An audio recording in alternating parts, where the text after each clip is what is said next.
good morning, and good morning. Welcome back to another episode of the Jesus Cartel. With me as always, Clay. Clay, what's been going on with you? You know what, man? Things are good. We've had it's beautiful skies outside. The weather's good. It's sunny. Just got through preaching at the Women's Center. We got a big playoff baseball game tonight. So I'm already wearing the Dragon gear, getting ready for tonight. And man, things are good. Yeah, what's y'all's playoff situation look like this year? Do y'all have a chance to make a run at it, or is it going to be an uphill battle? So we're young. We're starting usually between 4 and 5 sophomores and a freshman. Okay. We have one senior that is starting. Mm-hmm. Who is that? His name is Austin Lively. Okay. In fact, tonight will be senior night for him. Okay. His dad was out of town, so we're waiting until he got back. Gotcha. So he plays left field for us, pitches some for us, a good bat for us. So we're young, we're a year away. But during the regular season, the way the power rankings work, we were number 2 in Division 4 non-select. So with that being said, we got a chance to make a run. But it's according to if the sophomores play like sophomores or if they play like juniors and seniors. Yeah. And them being young, you know how that is. Sure. They got a lot of talent. They're just inconsistent at times. Yeah. Yeah, it definitely happens that way sometimes. Yeah. Speaking of being young, Aria playing T-ball this year. Yes. She's been tearing the ball up lately, and this is kind of a new thing for her to see success in any sort of sporting venture. You know, we played ball. This is her 3rd year to play T-ball, and then she's played soccer a couple of years, and she enjoys them, and she's, I would say, more asset than liability, but definitely not a major contributor.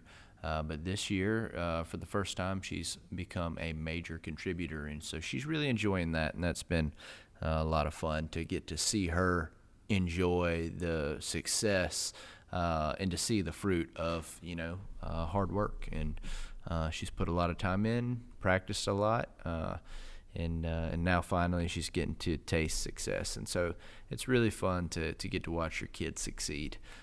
First time I've ever really got to do that. And so, watching her play has always been enjoyable, but watching her have success is a whole nother level of enjoyment. And, I was talking to my wife because the last 2 games she's just crushed the ball. I was talking to my wife when we got home, and I said we need to make sure that we don't get used to this in a way where if she doesn't have such a phenomenal game that it's a disappointment, or it comes off as a disappointment. We need to make sure that we always celebrate any success that she has, because she's had 2 good games, and it was already far more tempting to not be so excited about the second one as it was the first one.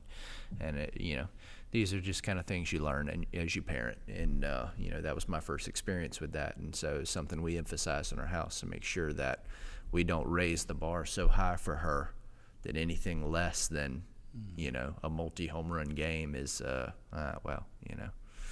you did okay. You don't want that. And so we're growing as a family, and things are cool. Let's talk about that for just a minute. On the Aria side, the season is young, right? So she's still got a lot more opportunity for growth. Sure. Over the next couple months. Yes. And everything. And it sounds like she may even get to play All-Stars this year. I know that was a goal that she wanted to achieve. It looks like she's well on her way to achieving that goal if she continues, on the same path. That she's on right now. So yes. we're proud of her and want to see her continue in that. But I want to go a little different direction there. You were talking about how we can get to where we don't celebrate it as much as what we should. And I see that 100%. You get used to success real easy and think that if you don't achieve that level of success, then you didn't do anything successful, and that's difficult. Yeah. And that was something that you were alluding to, but not just with the kids playing T-ball, but in life. Absolutely. We need to Now we're not going to give everybody participation trophies. That's Nope. not what we're talking about. Nope. We're talking about that when you achieve success, you should honor and celebrate the success. Even if last week the second baseman, didn't jump as fast as this one and you made it a little bit further, she still hit the ball mechanically really well. Mm-hmm. She still did exactly what she was taught to do. She hit the ball just right. You have to be able to celebrate those things. Mm-hmm. But something I want to talk about is this, and I think we run into a trap sometimes, and maybe this is supposed to be a topic, but I'm thinking about it now, so here we go. Sometimes we run into a trap in our line of work where we're making disciples who make disciples. We're celebrating people. We're helping people each and every day. But I think sometimes we run into a trap to where we celebrate other people more than we do our families. Mm-hmm. And here's where I'm going with that. Okay. We celebrate somebody who has been smoking meth their whole life and not doing what they're supposed to do. Sure. And now all of a sudden they don't smoke meth for 30 days and we're celebrating them. Yeah. And we should. Sure. But at the same time, we need to make sure that we don't not celebrate our families who are doing things the right way. Sure. Consistently. Yeah. Okay. That's a good point. Meaning this, I found, and this is just us talking, nobody's listening, but when my kids get a little older and stuff, if they made a B on something, I might not celebrate them as much as I did when they were making A's. Yeah. Take their food away. Yeah. Or, because for them, it's less than what they're usually achieving. Mm-hmm. But here I am celebrating these guys not taking pills from their grandma. So we need to be careful that we keep that balance there. Because we expect a lot out of our children and a lot of our family, but I expect a lot out of everybody around me too. Yeah. And we need to keep that balance there. Well, I can tell you this, and this is, I guess this is going to get like real personal for me because, and this is one of the most difficult things in my life, is I want so badly to hold everybody to my own standard. And I have a standard of excellence that I try to walk in, and my expectation of myself is that I get better at every single thing every single day. Nothing moves backwards. Nothing retracts. Now, is that realistic? Probably not. But is that what I strive for? You bet it is. And so the difficult thing for me is that not everybody wants to be held to those kinds of standards. Yes.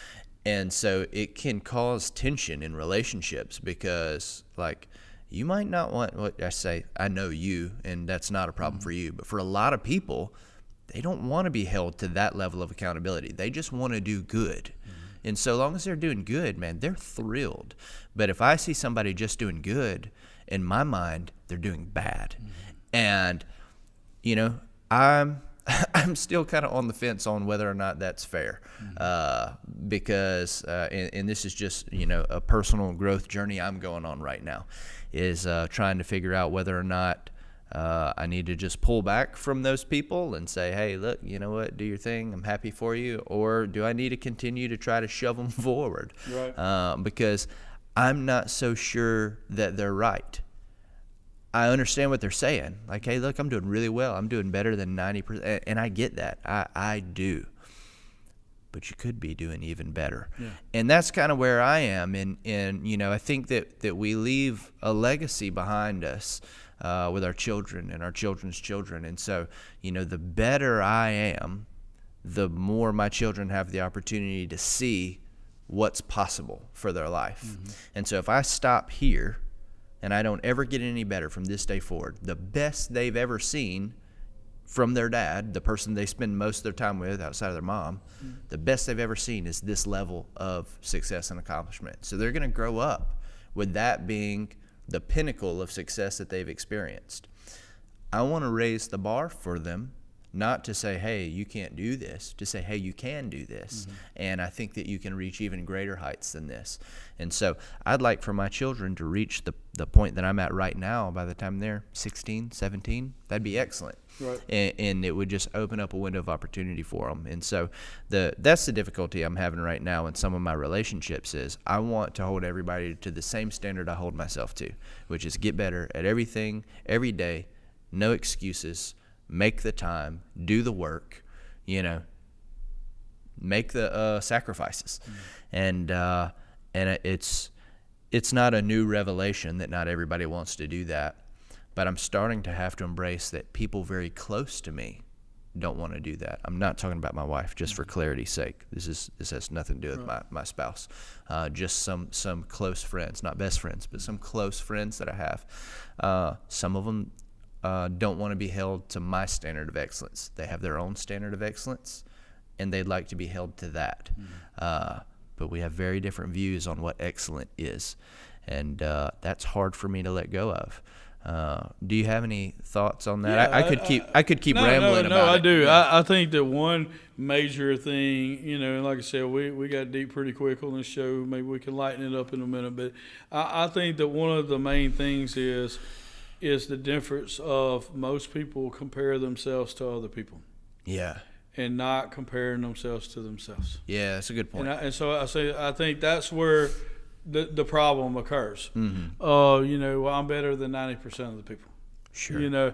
I'm a better dad than most all the other dads. I'm in better physical shape than most of the people I come in contact with. Most of the time, I'm the smartest person in the room. Those mindsets are different than the mindset of I'm going to be better today than I was yesterday. Sure.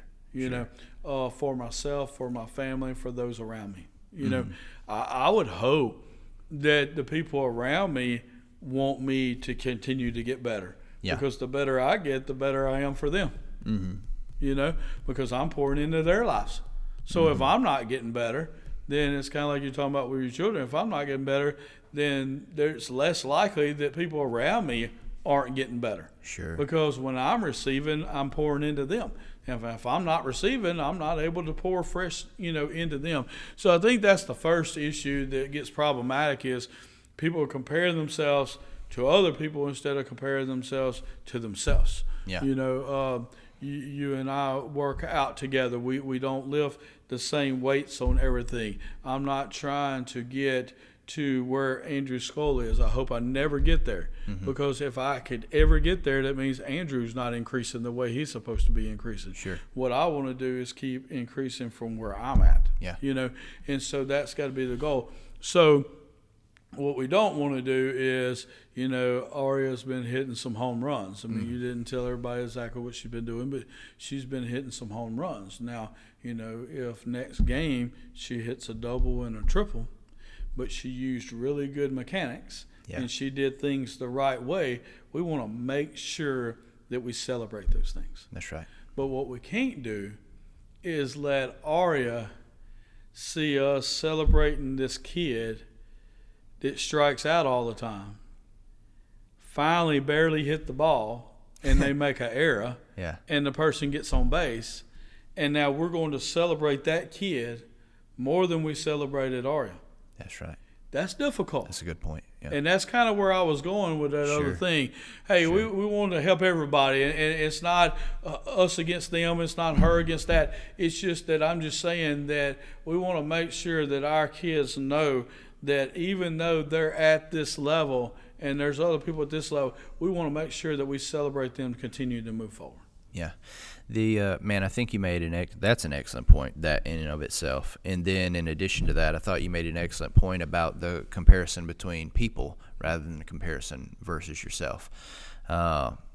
Because that is a major problem. And I think that social media has heightened that problem significantly, because now we have I don't want to say a front row seat because that'd be a lie. We have what appears to be a front row seat to other people's lives. So we think we know what's going on with them. The reality is you're in the nosebleeds and you see very little. But I think that, and there's a couple of things I want to know. One, just kind of off dump. It's like, so if I have a good friend that doesn't want to be held accountable at that level, in your opinion, should I ignore their request and continue holding them to a standard of excellence greater than they think they're capable of, which is what my new nature wants to do? Or is it more honoring? This is a genuine question. Yeah.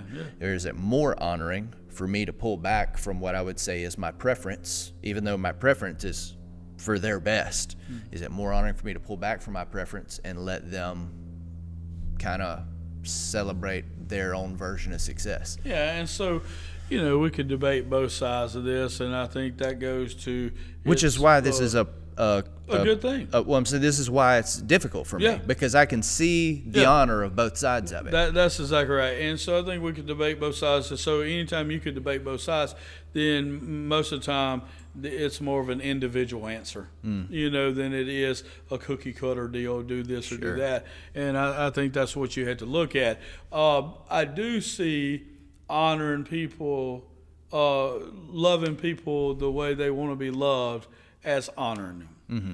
But I don't see the fact of letting people be in mediocrity and them feel that you're okay with that. So I think that there is a balance there. That okay, hey, look, I'm going to honor you in this and everything. And you may not even say this, but it's a mindset. But at the same time, I still want to see you continue to get better. Sure. And if I can help with that in any way, we definitely want to do that. We had a young man preach for the first time last night. Okay. And did an excellent job. I thought so too. I watched it. Yeah, did a great job. The crowd really enjoyed it. The anointing of God was there. He felt good about it. I felt good about it. We felt good about it. Okay. He called me yesterday morning and said, "Hey, look, I could just tell he wanted to talk, and I was talking to him. I was like, so you got the word tonight, huh? And he's like, yeah, man, you want me to share it with you real quick? And I was like, sure, it made me feel like a proud papa that, he wanted to share the word with me ahead of time and really ask my question, opinion about different things. So let's say that now he comes to me, because last night I told him how good he did, and he did. He did really good. And I told everybody how good he did because he did, and they really appreciate it. But if he comes to me now and says, okay, I feel really good about how I did last night. I know you feel good about how I did last night. But what are some areas that I can work on to get better for next time? Then I have it ready to go. Yep. Okay? Sure. He did as good as he needed to last night. Yeah. But if he's going to continue to preach and teach and lead and stuff, then he's naturally going to want to get better. I want to get better, you know. Well, I've been there, done that, so I know some areas that he needs to tighten up a little bit and work on so he'll be even better next time. Yeah. Because if he's still preaching 5 years from now as good as he preached last night, it's not going to be nearly as effective. Last night was natural and it was raw and it was good, but it's not going to stay that way. It's not going to be his first time 5 years from now. Yeah. And so I'm not being a friend if I don't help him with those things. Now, if he decides that he doesn't want to take that advice and he wants to, keep giving, and I'm just using this because you hear it, not this guy, but you hear people speaking for 15 years and all they do is give their testimony. Yep. Well, that's not where you want to stay. Sure. You know what I'm saying? And so, so if I hear him and that's where he is, then I know that he's not motivated enough to move. Now, I still get a choice to help him with that or just to let him stay in there. I know this guy's going to want all the advice he can get. He's going to want to get better and keep moving forward. But when you're in a case with somebody that doesn't, it's really problematic because most of the time we do not stay the same. Yeah. We start slipping backwards. Yeah. Progress or regress. It is what it is. Yeah. But I had another thing on another topic like that. My youngest daughter, Elena, is preaching at a women's conference this Saturday.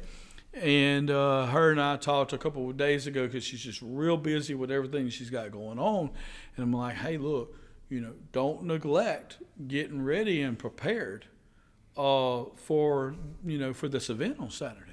And I told her this like Monday or Tuesday. I was like, hey, look, you got tests, you got business, you got work, you got, a concert you're going to, you got all these things going on. But you made a commitment to this. Mm-hmm. So I want you to know, I expect you to do a good job on this. And part of doing a good job on this is getting prepared ahead of time. Yeah.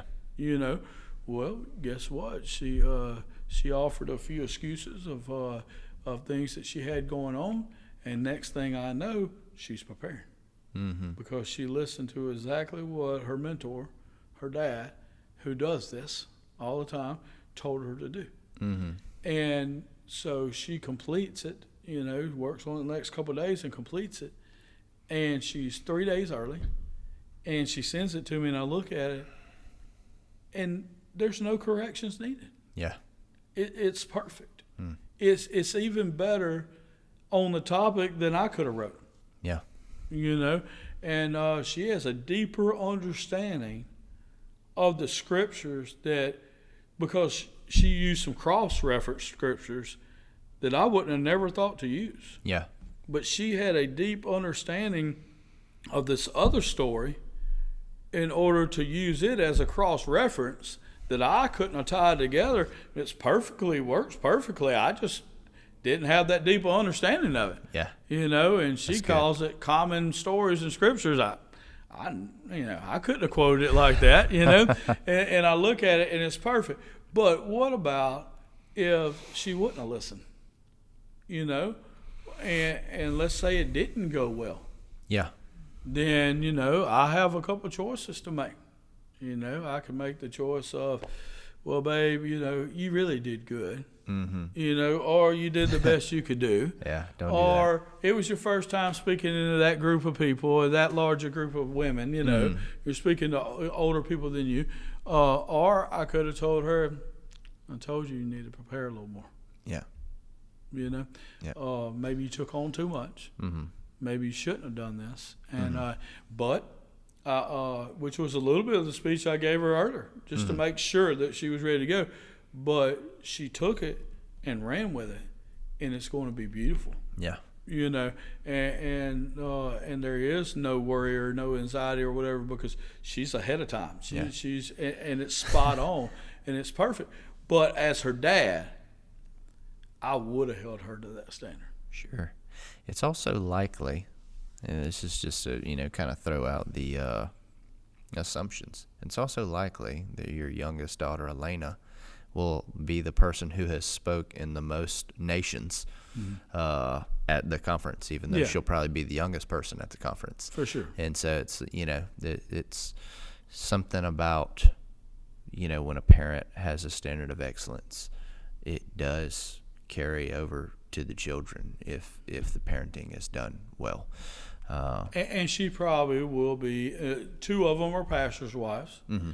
And one of them is another lady that speaks a lot. Mm-hmm. But I would be surprised if they have spoken in front of 500 people before, which she's done twice. Sure. In two different countries. Mm-hmm. And I'd be more surprised, not only did she speak to 500 people, but she preached to 500 pastors. Yeah. Twice. So this is a step for her, because this is at home, yada, yada, yada. But the level has already not necessarily been there. A bigger stage. Yeah. Right. Yeah, and that's really cool. Another thing that has to deal with a lot of what we're talking about is so many people think that successful people judge success based on success, and the reality is truly successful people don't judge success based on success. They judge success based on preparation. Yes. So here's what I mean by that. I don't care if you got the promotion. I care if you put in the work to get the promotion. So long as you put in the work to get the promotion, I'll be as impressed with you as I would have. And there's a potential that I could be more impressed with you based on how you handle the bad news. So you could actually elevate yourself beyond what I would have thought of you if you just landed the promotion. Yep. Because I'm a what are you doing behind the scenes kind of guy. Because how many of us know somebody who got a promotion because they knew somebody? You know, it's like nobody cares about that. Yep. Nobody's like, oh man, this guy must be better than I thought. No, it's like, no, his uncle runs the place. You know, that's why he got that job. Like, we all know that. Nobody cares if you're successful. Are all rich people successful? Absolutely not. Right. Not even close. Right. You know, you could have money for a plethora of reasons. You might have won the lottery. You might have had old money in your family that's just been passed down to you. That doesn't make you successful. I want to know what you're doing behind the scenes. Those are the things that we pay attention to. You know, results happen all kinds of different ways. I remember when I was in high school, I was dating this girl who had a really good family, and once a week their family would get together and play board games. I'm not big on board games unless they're like intense strategy games. And so they played Clue a lot. That was the thing that they would do. And I would go over to her house and watch baseball with her dad. He was a big St. Louis Cardinals fan. I'm a big Red Sox guy, and we would just watch baseball together. He actually worked he did the sports for the local news station. And so we would always get to watch ball together and just kind of hang out. And they would be playing their nightly board game. You know, that was just what they did. And every week they would ask me to play. Andrew would love for you to come play board games with us. And I'm no, I'm too good at board games. That's what I would tell him every week. I'm too good at board games. It wouldn't be fun for anybody else. And they would, you know, they know me, and so they would just kind of like, you know, roll their eyes. Okay, you know, whatever. And every week they would, and then I don't know what got into me one week, but I was like, all right, I'm going to play, but you're all going to be sorely disappointed with how this turns out. And so we were sitting down. They set up Clue. This is the only time I've ever played Clue in my life. I've seen it played because I'd been at their house. But basically, you know, you're trying. There was a crime committed. You're trying to figure out who did it, what weapon they used, and what room it was committed in. And that's the whole premise of the game. And so they get the whole board game set up.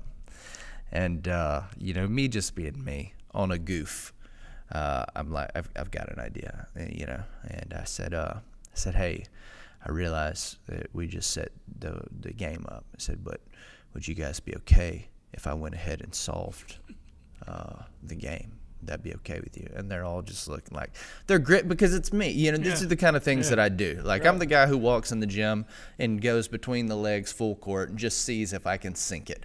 And so, you know, if I nail this, it's incredible. If I don't, I wasn't supposed to get this. You know, so it's really a no-lose situation. And so, you know, as confident as I can be, I said, hey, look, do you guys mind if I just go ahead? Because I'd really like to go watch the game. Would you be okay if I just go ahead and solve the... And and her grandma's like, sure, Andrew, why don't you go ahead and solve it? And so, like, I don't even know the names of the people, and so I'm like having to figure out. And so, you know, I name, you know, this person, this weapon, this room. And so they all just laughed. And I said, well, doesn't somebody have to check, see if I was right? And so the grandmother reaches and grabs it, pulls, and I was right. I don't know what the statistical odds are of guessing those things, but it's very, very low. And it was the most dumb luck I could possibly have. Right. But it was success.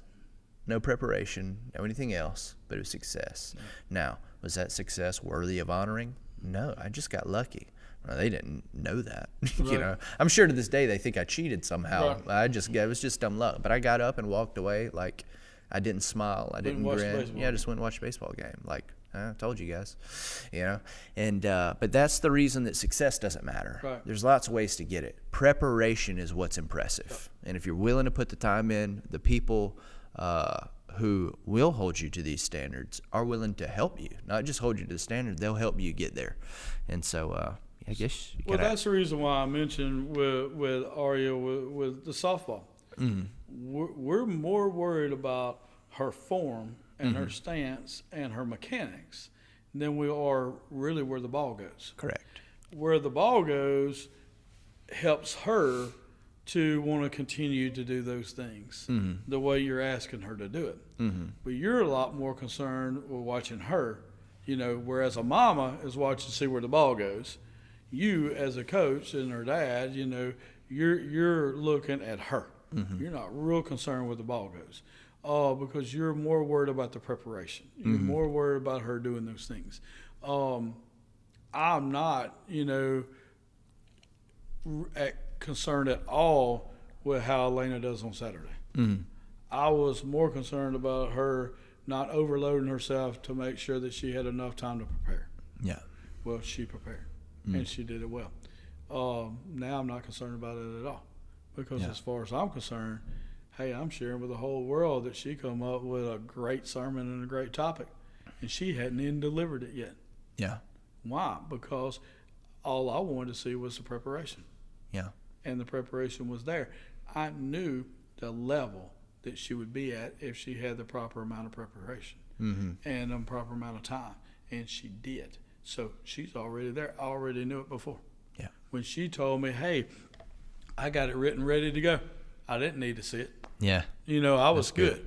And she sent it to me. I'm like, this is better than I would have done. Yeah. That's fantastic. And so we need to, expect that, and we expect that out of ourselves. We expect ourselves to continue to get better, not better than somebody else, but better than ourselves. But those that allow us to, we need to expect it out of those too. And then those that don't, I still think, because this is your question, that we still should expect it. Yeah. We just may not tell them how much we expect it. Sure. We may spoon feed them a little bit to help them out, but it doesn't mean that we don't expect it. Yeah. And I definitely haven't learned how to pull back yet. Yeah. And so if I'm going to, I'm not yet. And so just because it just feels wrong, it'd be like, knowing the gospel, and I know this guy doesn't know the gospel, but I'm not even going to tell him about it. That's how that feels wrong to me. Right. It's like, I know this guy never gets a relationship with Jesus if I don't tell him about this.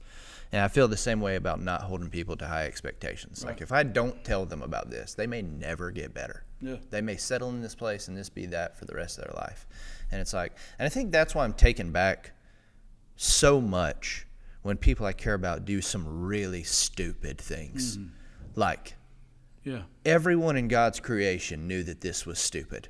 Everyone. There's not a person I could ask that would have said, hey, this is a great idea. If I would have asked them the day before they did it, they would have said, well, that was really stupid. Who would do that? And so I think that's what takes me back, is because my expectation wasn't that you continue doing okay.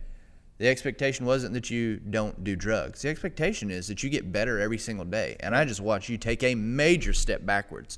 And so a lot of times when people do stupid things, their defense is, hey, but I'm not doing that. It's not that big of a deal. It's not this, it's not that. And it's like, that's not the standard I'm holding you to. Yeah. That's not what I was holding you to. I expected you to be great. That's what I expect from you. And not only were you not great, which is hard enough for me to deal with, you're stupid. Yeah. And dude, that just, they think I'm angry. I'm not angry. I'm heartbroken. Because if someone's not pursuing greatness, they're going to regress eventually. There's just not a way. Happens. There's just not, and people don't see it. Like, you can't see it when it's right in front of you. You think you can settle in a place and stay there. It does not happen. Go get in a boat. Don't put an anchor down and just sit there. You will not be there long. You will go whichever way the wind is blowing or whatever way the tide is rolling. It is, and apparently the tide's rolling the wrong way. Because they went the wrong way. And so it's like, that's what makes things like that so difficult for me to deal with. It is. People need to learn you'll never fall right. You always fall left. You always fall down. You don't fall up. You're only going to get up by moving up. Yeah. And moving, along with some of that same stuff, two things. First off, somebody that's in our circle did something really stupid last week. And it had to be called out. It had to be addressed, and it was just something really stupid. It doesn't mean that We throw the person away, but it has to be addressed, right? He reacted wrong. It had to be addressed. So I come in and I address the situation, and then I'm told, you're the seventh person that's addressed this situation. And it was one of the greatest moments of my life. Yeah. You know what I'm saying? To know that other people cared enough that they addressed the same situation with that guy. That I wasn't the only one that cared enough to address it with him so that he wouldn't be so stupid in the future. Yeah. You know what I'm saying? But one of the greatest moments of my life was when I realized I wasn't the only one that cared enough to say something. Yeah. And that there was, in fact, 6 other people that got there quicker than me to tell him how foolish this situation was and how we need to do better. Yeah. You know, didn't throw him away, Yeah. but made sure that we addressed this issue. Man, as a leader, you know, and disciple maker, it makes me feel good. You know, that's a good thing. And then the other thing that I want to say is that, because I just want to make sure everybody understands, because we know our hearts. Just because we want you to continue to get better, just because we want to help drive you and ourselves too, okay? We're not immune to this. We can do this with you only because we do it with ourselves, okay? But just because we want to continue to get better, just because we drive you to continue to get better, just because we don't want you to settle for some form of excellence that's not really excellent, just because that doesn't mean that we don't celebrate the successes. We started this whole talk about celebrating the successes, and we don't want to lose sight from that. Yep. We do not want to lose sight, and somebody takes something that we said in the last 5 or 10 minutes and not hear the first part of it. No, we're saying that one of the greatest ways to move forward and continue to get better is to celebrate the successes that you have now, but not stay in those. Not let that be enough to drive you the next time, okay? That's what we're saying. We're saying that we want you to celebrate those things. That's very important, because I see parents with really good athletes, but it's never good enough. It's never, no, I ain't, you know, maybe it's not good enough forever, but it was great for today. Sure. And we got to celebrate those great things for today so that we can move forward. You can't just keep trying to get better and better and better and never celebrate what you have now. You will burn out. You will burn out. I have, you know, I don't know if I've said this on here or not, but I have won Husband of the Year for 24 straight years. For 24 years, my wife has voted for me to be Husband of the Year. And I have learned from her, I talked to her about this the other day, that she is going to vote for me for the 25th one coming up next month, okay? We wasn't going to go on a trip if she wasn't going to vote for me. So I have it on good account that she is going to vote for me, her number one husband, for the 25th year, right? So, and I really have been the best husband I could possibly be each and every one of those years. I've never had a down year. You know, I've always had a good year, a better year than the year before. So really, the husband I was 20 years ago, even though it was the best husband that she had at the time, and even though that guy was great and comparably probably better than not most, but almost everybody, that person disgusts me. Sure. Compared to the husband that I am today. I get that. You know what I'm saying? I would rather die than be the husband I was 15 years ago. Yeah. You know, and so we always want to continue to get better. Now, we celebrate it because I was Husband of the Year. You know, but we don't celebrate if we stayed the same the next year. That's right. You know. That's right. And so if you want to be successful in life, you can't just stand on the side of the road and hope some success hits you in the face. It's all about the preparation. So that's the question you need to ask yourself today, is what preparation are you doing to be successful in your life as a husband, as a father, as a wife? as a family member, as a follower of Christ? What preparation are you making to be successful as a disciple, to be successful as someone who spreads the gospel? What preparation are you doing? And unfortunately, the answer for most people is very little. I'm doing very little.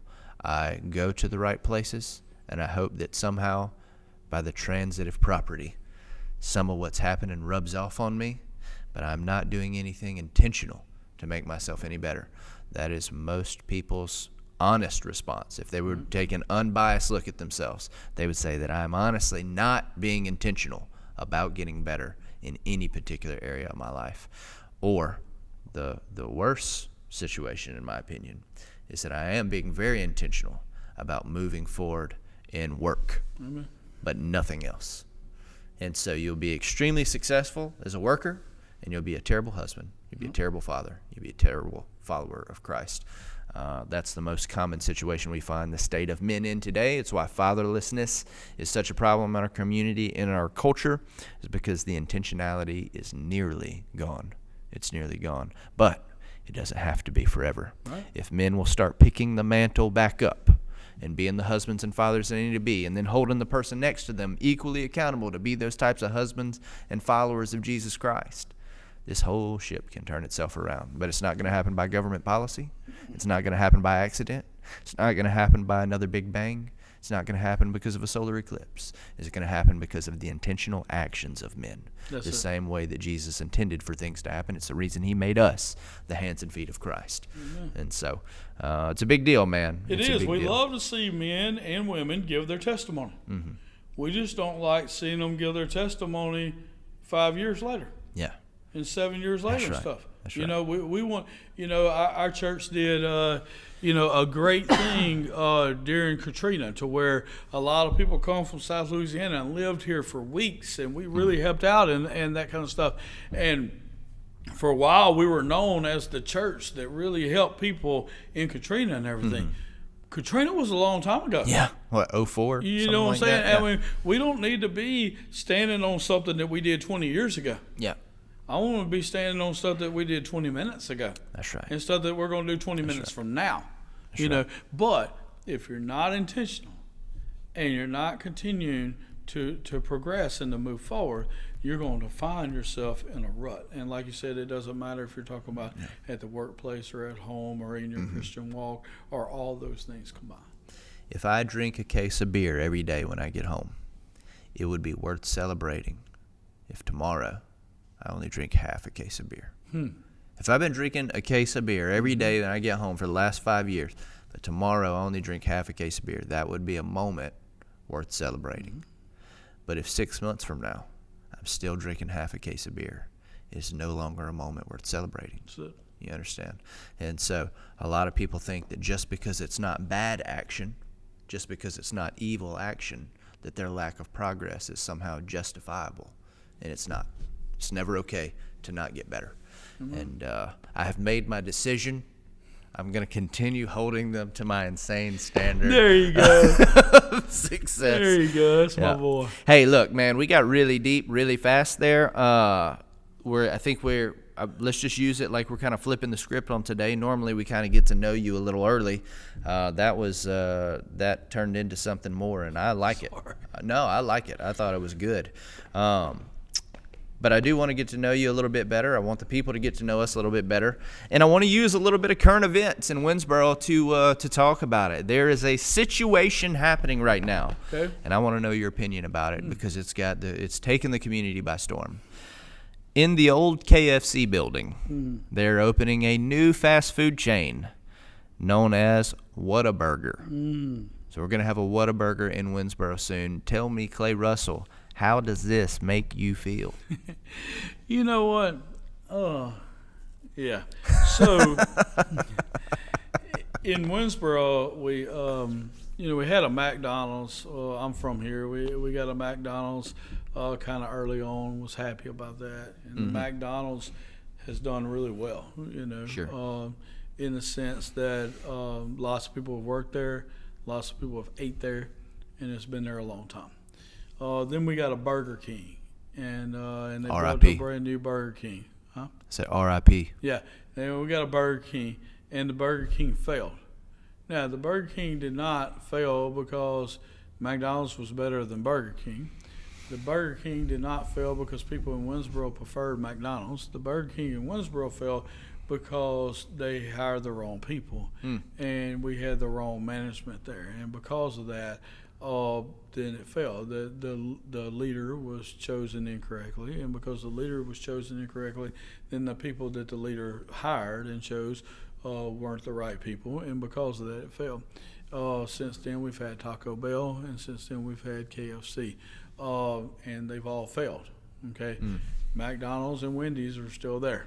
Yeah, You know, staples of our country. Right now, are they any better than Taco Bell, KFC, and Burger King? No, I would choose those three things over McDonald's and Wendy's if I ate fast food or whatever. Taco Bell for the win. There you go. You got fried chicken, you got your hamburgers, and you got your tacos or whatever. And so, but with all that being said, it wasn't because of our location. Mm-hmm. It was because whoever was in charge of hiring the person that was going to be in charge and run the place did a poor job. Mm-hmm. Maybe it was because of not really knowing the person that well. Maybe it was just because, whatever reason it was. So my concern with this Whataburger coming in is, what does it do for our economy? What does it do short term and long term? Because here's what's going to happen. They're going to have to hire a lot of people right off the bat because anything new in a small community like this is going to go crazy. Yeah. And then over a period of time, it's going to tamper down based on how these new people that have never done this before, based on how they do. Mm-hmm. It won't be based on the product, and it won't be based on the price. It will be based on the customer service, how quick they get the product out, how well they're smiling when they do it, how they take care of adversity, those kind of things. So they're going to hire a lot of people that they never intend on keeping because they do intend on it tapering down. Mm-hmm. So then you got people leaving good jobs in our community where we don't really even have enough workers already, enough good, strong, willing workers. So you're going to have good, strong people leave jobs where they're doing good and go to these jobs. Mm-hmm. Maybe because they make $1 an hour or more, or maybe because of 50 cents or whatever. But the intention isn't of this company to keep those people. The intention is to use them for a short period of time. So whereas Whataburger is going to do really well for a short period of time, we're going to have our other businesses that are going to do less well because they're not going to be as well staffed as what they could be. Mm-hmm. So I see it as problematic. Yeah, I really do. I'm sure I've personally just never ate at Whataburger before. Mm-hmm. In fact, when you told me when we were starting, I didn't want to say this to you then because I wanted to leave it for now.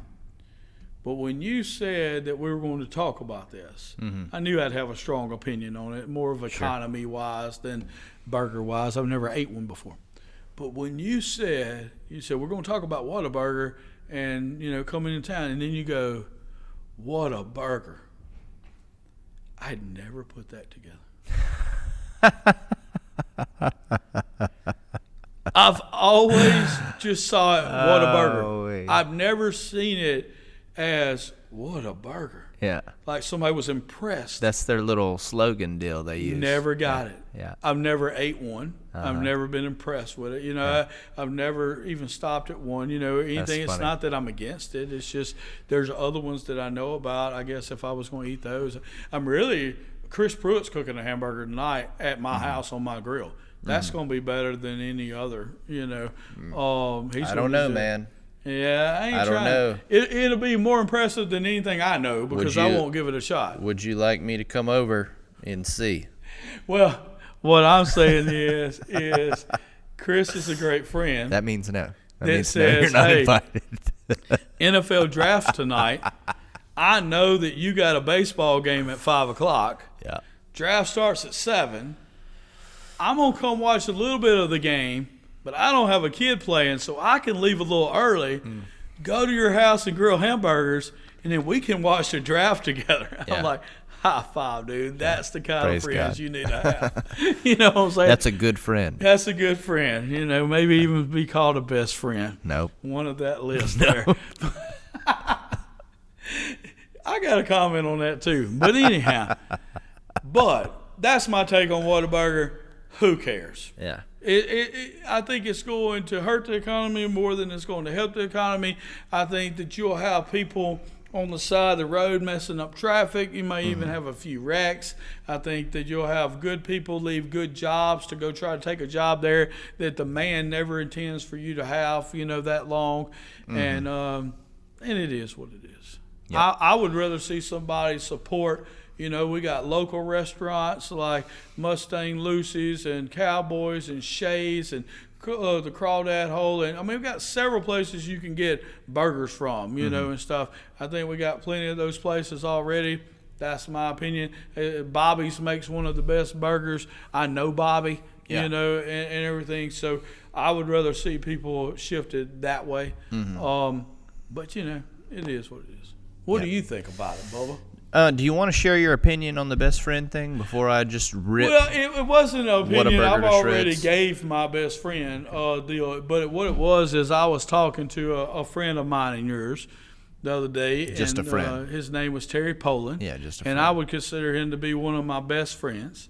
And so Terry and I were talking the other day, and he goes, I was listening to this pastor that I really like on his podcast, and he was talking about how many best friends you should really have and why and the level, And I said, I started that same discussion with Andrew Skull with the same exact thing. And Terry, he very much saw it the same exact way that I saw it. So I just want you to know that. I learned years ago, I even said this to somebody earlier today, I believe, that just because your opinion is the minority does not mean you're incorrect. In fact, it may lean you more towards the correct side of things. And so I hate that that's going to offend you both. So my daughter Annalise had the same opinion as you, right? Yeah, because and then Elena, she had the opposite opinion. Because Annalise is the smartest person in the world. I don't know anyone smarter. And so, And then Becky, so Annalise is on the side of you need one solid best friend. And she knew who it was. Right. And right. she even Contrary said to popular opinion. She even said her friend would Right. burn the houses down of the other people if a rumor were to be started that someone else might be her best friend. That part. Yeah. And then you got Elena, who was just like, I'm like my daddy. I got 20 best friends, and starts naming them, including her daddy. Yeah. And then you got Becky's like, I don't have any friends. I don't need any friends. Praise God. Yeah. Diversity. You gotta love it. There you go. Yeah. So Whataburger. Man, I think the last thing that we need in our community is another fast food place. Yeah? I think. Tell me why. Well, dude, where do you start? Calorie intake, is that a good place to start? Oh gosh, yeah. You want to talk about? We literally live in a culture that's too obese to spend time outside with their children, and we want to bring in another institution that's going to aid that problem. That's a mess and a half for me. Look, I don't want to say that I'm anti-fast food.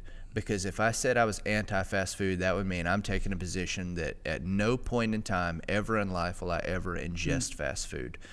So it would be unfair for me to make that statement. But I do believe that fast food should be an absolute last resort for any sort of intake that you have. I think there are situational things where that'd be okay. I like to get my girls ice cream sometimes, and I don't want to go buy a whole gallon or half gallon of ice cream and keep in our freezer because I want them to eat better food. And so we'll go get a Frosty or something like that. If sometimes you and I work through lunch, we won't get done till 2 or something like that, and everything at work's kind of already picked up. I don't want to get all that back out, or maybe they had a bunch of vegetables or something terrible. And so, I might go get some chicken nuggets or something like that. But for the most part, it doesn't bring any value to your life. And so if there's a way you can avoid it, I would always suggest that you avoid it. And so did we need the addition? Is that going to benefit our community in any way? I'm trying to think of a single way it benefits our community. Are the lines so long at our fast food places now that people can't get their food in a prompt time? No, absolutely not. We don't have. This is a small population. As a matter of fact, our population is declining, and so why would we need to bring in another institution like this? That is absurd to me. On the one end, too, how much do we complain about large corporations and greed and all these things? And now we're just about to shovel a whole bunch more money, and you got all these local business owners that need your business, not just want it. Of course, they want your business. They need your business. And so now we've ushered in another business to take business away from our local people that we claim we care about, right? That's our claim. Oh, no, man, I'm for the people. You're not. Right. You're not. And so that's man, that to me, that's kind of a slap in the face, in my opinion, to your community when you continue to bring in outside businesses like this that they're not gonna give anything to you. Right. They're literally not. The only thing they're gonna offer is greater rates of obesity. That's all they have to bring to the table. And man, it just kills me to see. Now look, I understand that some people enjoy the taste of the food there. I'm not trying to criticize anybody for enjoying how food tastes. That's not my criticism. I get it, man. I said earlier, I love the way Taco Bell tastes. I was a major fan when Taco Bell came into town, and the whole time it was here, I probably had it twice. It's just not what I eat, but I love the way that it tastes. I'm not saying you can't go get a burger every now and then, and that's not a problem. I don't have an issue with that. But as an institution, to be part of our community, I don't think it's a good thing. I'd rather you drive to Bossier to get it, or drive to, you know what I'm saying? Like in another community, like let them house it. Let them deal with the negative things that come with things like that. But man, I'm just very disappointed that's something we're bringing into our community. Now, the argument would be on the other side is, well, what else could we do?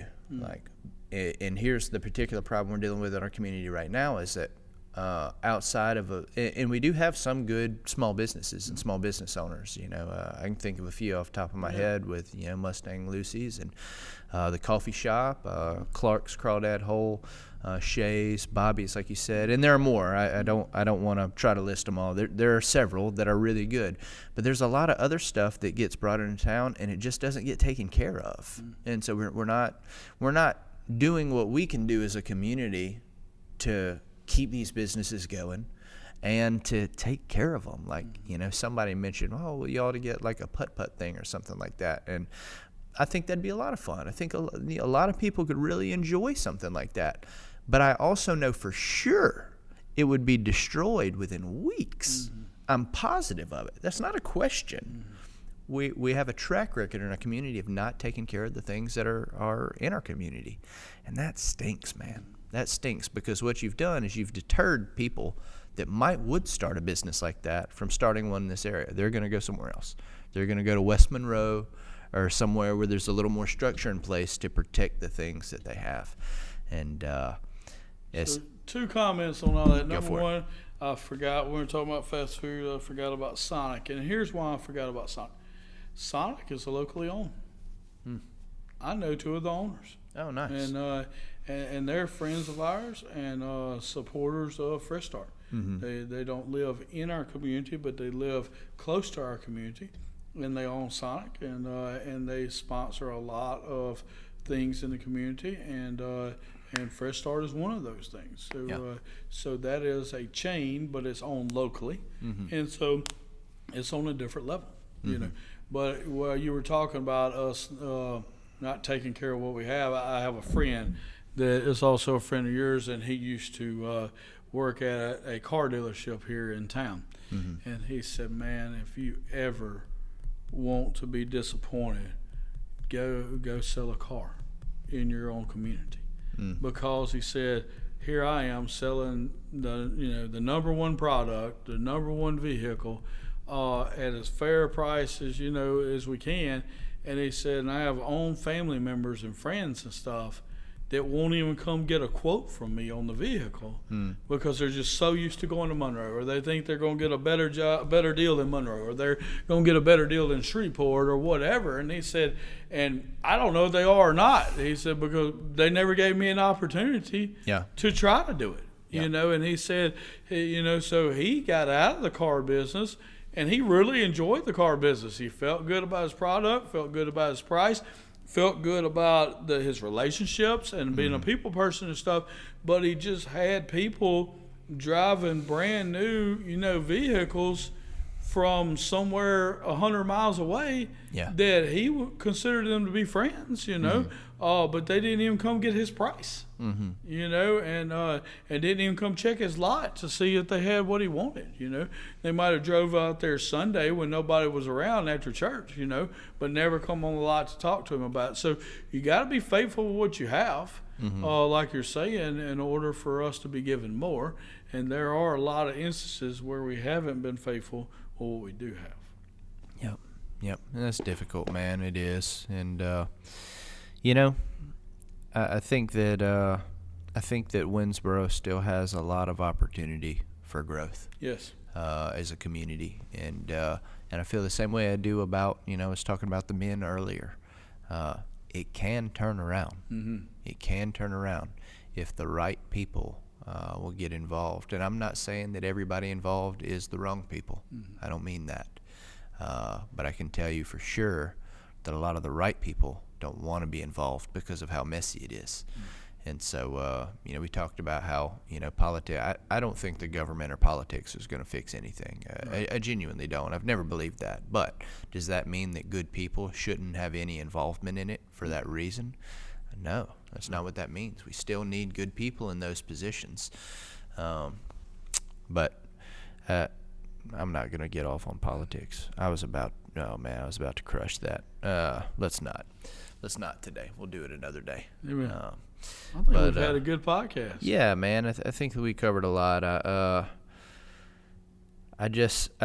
leave this particular podcast with a different feeling than I have felt from any of our previous podcasts, and we've had a bunch of them now.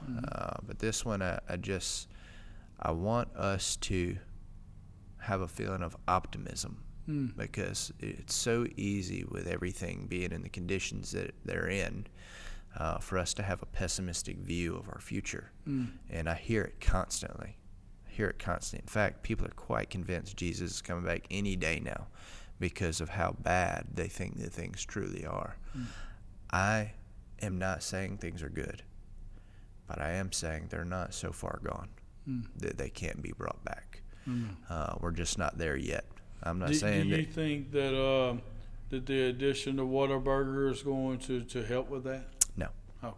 No, not in the least. You don't think that's the savior of the world? Not in the least. But it'll have a line wrapped around the building twice for the first few weeks. Yeah. And like you said, you know, and you mentioned Sonic being locally owned. I want to say, you know, I would have guessed that. If you would have told me that one of them was locally owned, that would have been the one that I guessed, by the way. Some of the encounters that I've had going in there versus some of the other places that I've been. It just seemed like whoever's in charge there has their hand on it. You know, it really matters to them. And, you know, I've had some really pleasant experiences with employees there over the years. And not that I've never had a good experience anywhere else, but the consistency of the experience I've had there has been good. And so. Yep. Well, hey, I'm good to go. You got anything else you want to say? No, man. What a great podcast. I thought it was great. Yeah. What a podcast. What a podcast. I never got that before. Shirt of the week, babe. What a podcast. Y'all be good. There you go.